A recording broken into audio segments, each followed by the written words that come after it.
Hello everyone. Last class में हम लोगों ने इंट्रोडक्शन ऑफ लाइट पढ़ा था, है ना, कि लाइट क्या चीज़ है, कैसे बिहेव करती है, कैसे ट्रैवल करती है, क्या स्पीड होती है, क्या उसका नेचर है, ये सारी बातें हमने जान ली थी। ओके, और आज हम इस लाइट चैप्टर में, मैं यहाँ पर नाम लिख देती हूँ हमारे चैप्टर का, लाइट, याद रहे आपको, हम लाइट पढ़ रहे हैं। और अब हम लाइट चैप्टर में इसका एक फिनोमिना पढ़ेंगे और उस फिनोमिना का नाम है reflection of light. Is it okay? तो रिफ्लेक्शन ऑफ लाइट को शुरू करने से पहले हमें एक छोटी सी डेफिनेशन जाननी है जो हम जूनियर क्लासेस से जानते हुए आ रहे हैं, उसको हम पहले पढ़ लेते हैं। जो डेफिनेशन हमको जाननी है वो डेफिनेशन है ऑब्जेक्ट की। किसकी डेफिनेशन? ऑब्जेक्ट की। देखो, object is a very common word, है ना, जो भी आपको आपके आसपास सराउंडिंग में दिखाई दे रहा है, वट एवर, आपकी टेबल, चेयर, आप खुद, आपकी बेंचेस, आपकी बुक्स, आपका पेंसिल बॉक्स, आपका लंच बॉक्स, जितने भी मटेरियल आपको अपने आसपास सराउंडिंग्स में दिखाई दे रहे हैं, each and everything is considered as an object. हर किसी चीज़ को क्या बोला जाता है? ऑब्जेक्ट बोला जाता है।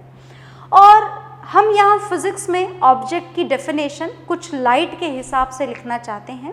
लाइट की अवेलेबिलिटी के हिसाब से हमने इस ऑब्जेक्ट को 2 कैटेगरीज में क्लासिफाई करा है। देखिएगा, ये जो ऑब्जेक्ट है ये हमने 2 कैटेगरीज में क्लासिफाई कर दिए हैं। और कौन कौन सी 2 कैटेगरीज है, ध्यान से सुनिएगा। जो फर्स्ट टाइप के ऑब्जेक्ट आपको पढ़ने हैं, दिस इज ल्यूमिनस ऑब्जेक्ट। कौन से ऑब्जेक्ट पढ़ने हैं आपको? Luminous object. मुझे लगता है कि ये आप सबको बहुत ही अच्छी तरीके से पता है कि ल्यूमिनस ऑब्जेक्ट कौन से होते हैं, पर फिर भी हमारे काम के हैं ये वर्ड्स, इसीलिए हम इनको एक बार रिवाइज करेंगे। एक तो हमको पढ़ना है ल्यूमिनस ऑब्जेक्ट, और दूसरे टाइप के जो ऑब्जेक्ट हमको पढ़ने हैं वो है non luminous object. Is it okay? 2 type के ऑब्जेक्ट हमको पढ़ने हैं। One is luminous object and another is non-luminous object. क्या मतलब होता है luminous और non-luminous objects का? Luminous object are those object which, लिख रही हूँ मैं यहाँ पर, which have their own light. Is it okay? Which have their own light. जिनके पास में खुद की रोशनी होती है, खुद की लाइट होती है, उन ऑब्जेक्ट्स को हम क्या बोला करते हैं? उन ऑब्जेक्ट्स को हम बोला करते हैं luminous object. Is it okay? Examples, चलिए कुछ एग्जाम्पल्स भी लिखते हैं। Example, sun is one of them. Sun के पास खुद की लाइट है, बिल्कुल खुद की लाइट है। चलिए और भी एग्जाम्पल लिखते हैं। Stars are also example of it. क्या स्टार्स के पास में भी खुद की लाइट होती है? बिल्कुल। हम बचपन से बोल रहे हैं sun is a type of star. जब सन के पास खुद की लाइट है मतलब स्टार्स के पास में भी खुद की लाइट है। और भी इसके एग्जाम्पल हैं क्या? बहुत सारे एग्जाम्पल्स हैं इसके, जैसे bulb is one of the example, tubelight is one of the example, tubelight भी इसी का एग्जाम्पल है। और देखो बहुत सारे एग्जाम्पल हैं। This is not at all possible to write down each and every example here, तो मैंने कुछ लिख दिए हैं, ये समझाने के लिए आपको काफ़ी है कि ल्यूमिनस ऑब्जेक्ट का क्या मतलब होता है। तो ल्यूमिनस ऑब्जेक्ट की डेफिनेशन आई होप आपको क्लियर हो गई होगी।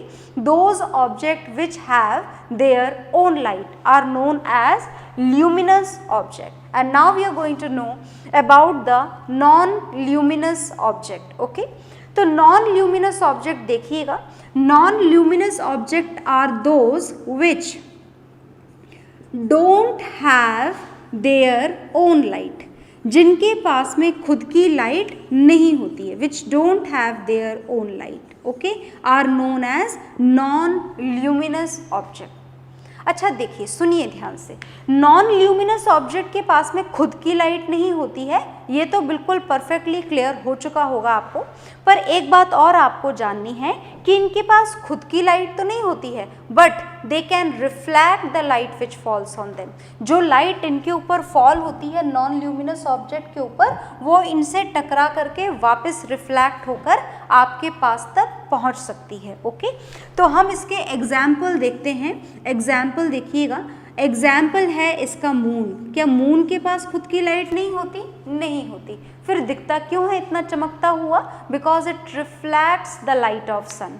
किसकी लाइट को रिफ्लेक्ट करता है ये? सन की लाइट को। ओके, और भी एग्जाम्पल हैं, ढेरों एग्जाम्पल हैं।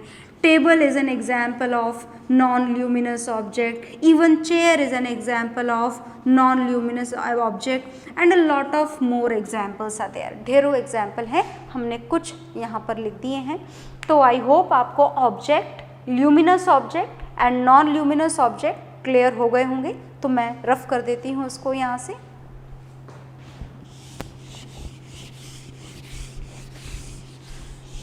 ऑब्जेक्ट की डेफिनेशन हम समझ चुके हैं और अब हम हमारा लाइट चैप्टर का एक बहुत ही इम्पॉर्टेंट फिनोमेना जो आपको काफ़ी डिटेल में पढ़ना है वो हम शुरू करने जा रहे हैं। तो कौन सा फिनोमेना हम शुरू करने जा रहे हैं, सुनिएगा ध्यान से। हम जो फिनोमेना हमारा यहाँ पर स्टार्ट करने जा रहे हैं, this is reflection of light. क्या पढ़ने जा रहे हैं हम? Reflection of light. Reflection of light को सुनने और समझने से पहले इसकी स्टैंडर्ड डेफिनेशन लिख लेते हैं यहाँ पर, which has to be written in the exams also. Reflection of light is, it is the process, it is the process,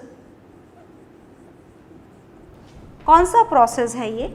it is the process of sending back. किसको भेजेगा ये प्रोसेस वापस से? Sending back of light rays when it hits any surface. आगे लिख सकते हैं हम, यहाँ आगे लिख देते हैं, when it hits any surface. तो जरा ध्यान से देखिएगा, इस डेफिनेशन को हम समझने की कोशिश करते हैं। What is the meaning of this definition? तो हमने लिखा हुआ है, it is the process of sending back of light rays when it hits any surface. मतलब अगर लाइट रेज किसी सरफेस पर जाएं और ये सरफेस अगर इन्हें वापस उसी मीडियम में भेज दे, is it okay? Then this phenomena of sending back of light rays is known as reflection. बात समझ में आ गई आप लोगों को, है ना? मतलब लाइट रे का आना, इस सरफेस से टकराना और टकराकर वापस उसी मीडियम में चले जाना, इस प्रोसेस को हम क्या बोलते हैं? Reflection of light. अब जानना ये है कि आखिर कौन सी सरफेस लाइट का रिफ्लेक्शन करती है। देखो, वैसे तो ऑलमोस्ट सारी ही सरफेसेस लाइट का रिफ्लेक्शन कर सकती हैं ट्रांसपेरेंट ऑब्जेक्ट्स के अलावा, पर कुछ सरफेसेस ऐसी होती हैं जो लाइट को कम रिफ्लेक्ट करती हैं, कुछ सरफेसेस ऐसी होती हैं जो लाइट को ज़्यादा रिफ्लेक्ट करती हैं, है ना? तो अगर हम ज़्यादा रिफ्लेक्शन की बात करें, डेफिनेटली हमको ज़्यादा रिफ्लेक्शन की ही बात करनी होगी। तो अगर हम ज़्यादा रिफ्लेक्शन की बात करें, लाइट के बेटर रिफ्लेक्शन की बात करें, तो लाइट के बेटर रिफ्लेक्शन के लिए हमको कैसी सरफेस चाहिए होती है? हमको स्मूथ और शाइनी सरफेस चाहिए होती है। कैसी सरफेस चाहिए होती है? Smooth and shiny surface, is it okay? और अगर स्मूथ एंड शाइनी सरफेसेस की हम बात करें, इसके एग्जाम्पल्स हम लिखना चाहें, तो इसके एग्जाम्पल्स हैं ऑलमोस्ट सारी ही metal surfaces. Each and every metal surface can be considered as a very good reflector of light, okay? पर उनमें से कुछ रिफ्लेक्टर बहुत ही बढ़िया होते हैं। जैसे अगर हम लाइट के बेस्ट रिफ्लेक्टर की बात करें, then silver is one of them, is it okay? Exam में अगर 1 नंबर में क्वेश्चन आए, name the best reflector of light, then your answer will be silver. क्या सिल्वर के अलावा भी कोई बहुत बढ़िया रिफ्लेक्टर है? बिल्कुल, सिल्वर थोड़ा एक्सपेंसिव ज़्यादा होता है, इसीलिए कई जगहों पर हम सिल्वर को रिप्लेस करके ये एल्यूमिनियम का ऑप्शन भी यूज़ कर सकते हैं। और जैसा कि मैंने पहले ही बता दिया है, सिल्वर, एल्यूमिनियम, ये तो 2 नाम हैं जो आपके सामने लिखे गए हैं, पर इनके अलावा भी जो दूसरी मेटल सरफेसेस हैं, as each and every metal surface is very shiny, because of that only each and every metal surface can be used as a reflector, as a good reflector of sound, sorry, good reflector of light, okay? चलिए, तो इतना आपको समझ में आ गया। तो ये हमने पढ़ा रिफ्लेक्शन ऑफ लाइट की डेफिनेशन और सरफेसेस जो लाइट के रिफ्लेक्शन के लिए रिक्वायर्ड है। है ना।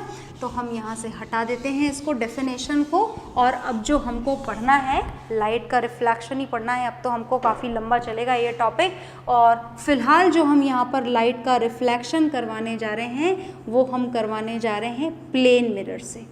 कौन से मिरर को हम काम में लेने वाले हैं? प्लेन मिरर को काम में लेने वाले हैं। अच्छा, मतलब तो समझते हैं ना प्लेन मिरर का आप लोग? प्लेन मिरर का मतलब होता है आपके ड्रेसिंग टेबल वाला मिरर, जिसमें आप अपने आप को तैयार होने के बाद में देखा करते हैं। ड्रेसिंग टेबल में जो मिरर लगा होता है आपके, वो कौन सा मिरर होता है? वो होता है प्लेन मिरर। तो प्लेन मिरर लाइट का कैसे रिफ्लेक्शन करेगी, दैट विल सी लेटर। फिलहाल हम ये जानने जा रहे हैं कि प्लेन मिरर का फॉर्मेशन कैसे होता है, कैसे बनाया जाता है प्लेन मिरर। तो देखिएगा, प्लेन मिरर को बनाने के लिए सबसे पहले आपको लेनी होती है ये क्या है? Transparent glass sheet. ये ट्रांसपेरेंट ग्लास शीट जो आपके सामने ली गई है, ट्रांसपेरेंट ग्लास शीट, ये मैंने थोड़ी मोटी बना दी है, इतनी मोटी नहीं होती है, आपको इजीली विजिबल हो क्लियरली, इसीलिए थोड़ी मोटी बनाई गई है। क्या ये लाइट का रिफ्लेक्शन करेगी? No, not at all. हमें लाइट का बेस्ट रिफ्लेक्शन चाहिए, बढ़िया रिफ्लेक्शन चाहिए, इसीलिए हम यहाँ पर लाइट का बेस्ट रिफ्लेक्टर लगाते हैं और एक पतली सी लेयर कोट कर देते हैं ट्रांसपेरेंट ग्लास शीट के पीछे। और जो लेयर कोट की जाती है रिफ्लेक्शन के लिए, ये लेयर होती है सिल्वर की। किसकी लेयर होती है? सिल्वर की। पर as we know silver is very expensive, तो कई बार हम सिल्वर को यहाँ से हटा करके रिप्लेस करके एल्यूमिनियम की भी लेयर लगा देते हैं। अब ये जो सिल्वर की लेयर लगाई गई है या एल्यूमिनियम की जो लेयर लगाई जाएगी, जिसकी भी लेयर लगाई जाएगी, this is a very thin layer, बहुत ही पतली सी लेयर होती है, इतनी पतली कि आप स्क्रैच अगर करो तो ये लेयर डैमेज हो जाएगी। तो उसको डैमेज होने से बचाने के लिए, इस सिल्वर लेयर को प्रोटेक्ट करने के लिए हम इसके पीछे एक और पेंट कर देते हैं, रेड पेंट। क्या आपको तीनों चीज़ों की यूटिलिटी समझ में आ गई? क्यों किया गया है red paint? Only just to protect this silver layer, सिर्फ और सिर्फ इस सिल्वर लेयर को प्रोटेक्ट करने के लिए। आई बात समझ में? ठीक है, तो क्या ये हमारा मिरर तैयार हो गया? Yes, it is ready. Which mirror it is? Plane mirror. कौन सा मिरर है ये? Plane mirror. ये लाइट रे यहाँ से आएगी, ट्रांसपेरेंट ग्लास शीट रिफ्लेक्ट करेगी? नहीं, इसमें से तो लाइट रे अंदर चली जाएगी, और अंदर जाने के बाद में जब ये सिल्वर कोटेड लेयर से टकराएगी, after this it will be reflected back in the same medium, है ना। तो हमें ये थोड़ा सा रिफ्लेक्शन का मतलब तो समझ में आया, पर देखो प्लेन मिरर समझ में नहीं आया। इधर से भी स्मूथ, इधर से भी स्मूथ, कैसे? क्या बार बार हम लिखेंगे कि ये रिफ्लेक्टिंग सरफेस है और ये बैक सरफेस? नहीं। तो हमने क्या करा है, प्लेन मिरर का एक सिंबल बना लिया है। तो मैं यहाँ सिंबल बनाने जा रही हूँ प्लेन मिरर का। देखिएगा, ये हमने बनाया प्लेन मिरर का सिंबल। ये ऐसे बनाया जाता है प्लेन मिरर। बस आज के बाद हम प्लेन मिरर ऐसे ही बनाएंगे, ऐसे नहीं बनाएंगे। ओके, तो ये जो प्लेन मिरर के पीछे वाली सरफेस है, इस सरफेस को बोला जाता है बैक सरफेस। ये वही सरफेस है जिस पर सिल्वर पॉलिशिंग की गई है, रेड कलर का पेंट किया गया है, ये वो सरफेस है। Is it okay? और ये है इसकी फ्रंट सरफेस, जिस पर लाइट रे आएगी, टकराएगी, और लाइट रे का क्या होगा? रिफ्लेक्शन। मतलब ये कौन सी सरफेस है? ये है रिफ्लेक्टिंग सरफेस। कौन सी सरफेस है ये? रिफ्लेक्टिंग। आपको शायद क्लियरली नहीं विजिबल हो रहा होगा, मैं हटा देती हूँ, दोबारा लिख देती हूँ। ये रिफ्लेक्टिंग सरफेस है ना। ठीक है, तो ये है हमारे प्लेन मिरर को बनाने का तरीका। सामने वाली सरफेस रिफ्लेक्टिंग और पीछे वाली surface rough surface, back surface. Okay, तो अब हम इसको यहाँ से हटा देते हैं, प्लेन मिरर को यहाँ से जो हमने बनाया था पुराना वाला, और नए वाले से लाइट का कैसे रिफ्लेक्शन होता है ये अब हम पढ़ेंगे। ओके, तो ध्यान से देखिएगा। हमें प्लेन मिरर से रिफ्लेक्शन कैसे होता है ये तो समझ में आ गया कि लाइट रे यूँ आएगी, टकराएगी और टकरा के वापस चली जाएगी। पर सिर्फ इतना सा बोलना हर बार काफ़ी नहीं होगा, हमें इसके लिए कुछ डेफिनेशंस भी जाननी है। तो डेफिनेशंस कौन कौन सी जाननी है वो तो मैं मेंशन कर रही हूँ यहाँ पर, ध्यान से देखिएगा। डेफिनेशंस लिखी हुई हैं आप लोगों के नोट्स में, आपको नोट्स में से ही लर्न करनी है, तो सुनिएगा ध्यान से और लर्न नोट्स में से करिएगा, ओके, करिएगा ज़रूर। हमें सबसे पहले डेफिनेशन जाननी है इंसिडेंट रे की। किसकी डेफिनेशन जाननी है हमको? इंसिडेंट रे की। सुनिएगा ध्यान से। Any light ray which falls on the plane mirror is known as incident ray. कोई सी भी लाइट रे, है ना, कहाँ से आई ये लाइट रे? कहीं से भी आ सकती है। It may come from any source of light, light के किसी सोर्स में से भी आ सकती है, जैसे सन में से, स्टार में से, और किसी नॉन ल्यूमिनस ऑब्जेक्ट में से भी आ सकती है। वहाँ से कैसे आ सकती है? लाइट रिफ्लैक्ट होकर के आ सकती है। आ गई बात समझ में? तो एनी लाइट रे, कोई सी भी light ray which falls on the reflecting surface is known as incident ray. क्या बोला जाता है इस लाइट रे को? Incident ray. दोबारा से डेफिनेशन रिपीट कर रही हूँ, ध्यान से सुनिएगा। Any light ray which falls on the plane mirror is known as incident ray, okay. Second जो डेफिनेशन हमको सुननी है, हमको जाननी है, सेकेंड डेफिनेशन वो है पॉइंट ऑफ इंसिडेंस की। अब ये पॉइंट ऑफ इंसिडेंस की डेफिनेशन सुनिएगा ध्यान से। ये है जी आपका point of incidence, this one मैं लिख देती हूँ यहाँ पर। This point is known as point of incidence.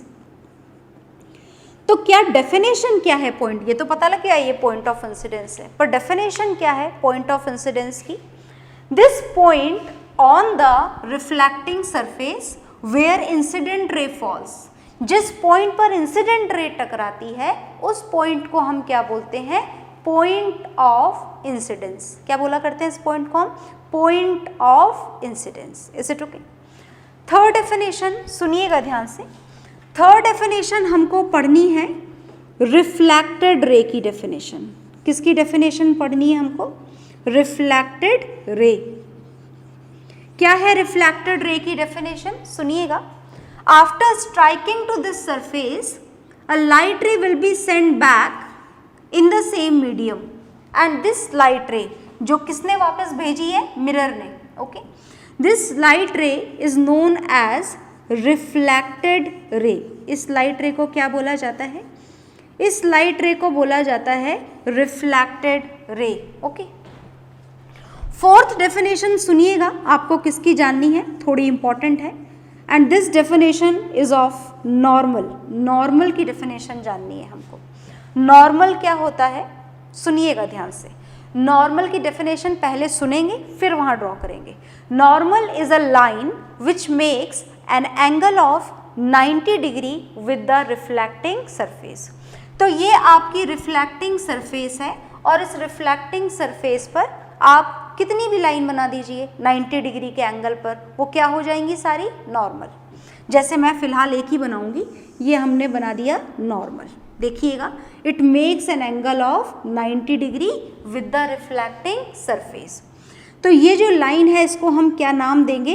इसको हम नाम देंगे नॉर्मल। तो मैंने यहाँ एक नॉर्मल बनाया है, हम तो बहुत सारे बना सकते हैं। यहाँ एक नॉर्मल, यहाँ एक नॉर्मल, पर क्या इतने सारे नॉर्मल हमको बनाने होते हैं? नहीं। नॉर्मल हमें सिर्फ पॉइंट ऑफ इंसिडेंस पर ही बनाना होता है। तो ये पॉइंट ऑफ इंसिडेंस पर हमने नॉर्मल बना दिया, ओके। आगे देखिए, और भी डेफिनेशन है, दो और डेफिनेशन जाननी है। हम फिफ्थ डेफिनेशन जानने जा रहे हैं और ये फिफ्थ डेफिनेशन है एंगल ऑफ इंसिडेंस की। और एक बात और ध्यान रखिएगा, a particular symbol is given to it for this angle of incidence. और ये जो सिंबल दिया गया है, ये दिया गया है स्मॉल आई। कौन सा सिंबल दिया गया है? Small I. कैपिटल आई आप यहाँ पर नहीं लिख सकते हैं, स्मॉल आई ही लिखना है, एंगल ऑफ इंसिडेंस। अब डेफिनेशन सुनिए, ये बहुत काम की है, इसके ऊपर बेस्ड अलग अलग क्वेश्चंस भी फ्रेम होते हैं, तो ध्यान से सुनिएगा। ये है एंगल, एंगल ऑफ इंसिडेंस। कौन सा एंगल है ये? Angle between normal and incident ray, this angle, ये एंगल। इस एंगल को हम कौन सा एंगल बोलते हैं? Angle of incidence. और किससे डिनोट करते हैं? स्मॉल आई से, ओके। नेक्स्ट डेफिनेशन देखिएगा, लास्ट डेफिनेशन है ये, और ये जो लास्ट डेफिनेशन है ये है एंगल ऑफ रिफ्लेक्शन की, और इसको भी हमने एक सिंबल दे रखा है, this is denoted by small r. आप कैपिटल आर यहाँ पर नहीं लिखेंगे। एंगल ऑफ रिफ्लेक्शन की डेफिनेशन देखिएगा, this angle between reflected ray and normal, normal और रिफ्लेक्टेड रे के बीच का एंगल, मतलब ये वाला एंगल, इस एंगल को हम क्या बोलते हैं, एंगल ऑफ रिफ्लेक्शन, और ये हमने डिनोट कर दिया इसको स्मॉल आर से। बात समझ में आ गई? तो ये हमने टोटल 6 डेफिनेशंस पढ़ी हैं, आपके नोट्स में लिखी हुई हैं, आप इनको लर्न करिएगा। ओके, तो लर्न ज़रूर करिएगा, है ना। इसके बाद में हम लॉज ऑफ रिफ्लेक्शन पढ़ेंगे, पर आज नहीं, नेक्स्ट क्लास में पढ़ेंगे। ओके, तो उसको प्रॉपरली पढ़िएगा। नेक्स्ट क्लास में मिलेंगे फिर हम। Okay, bye everyone.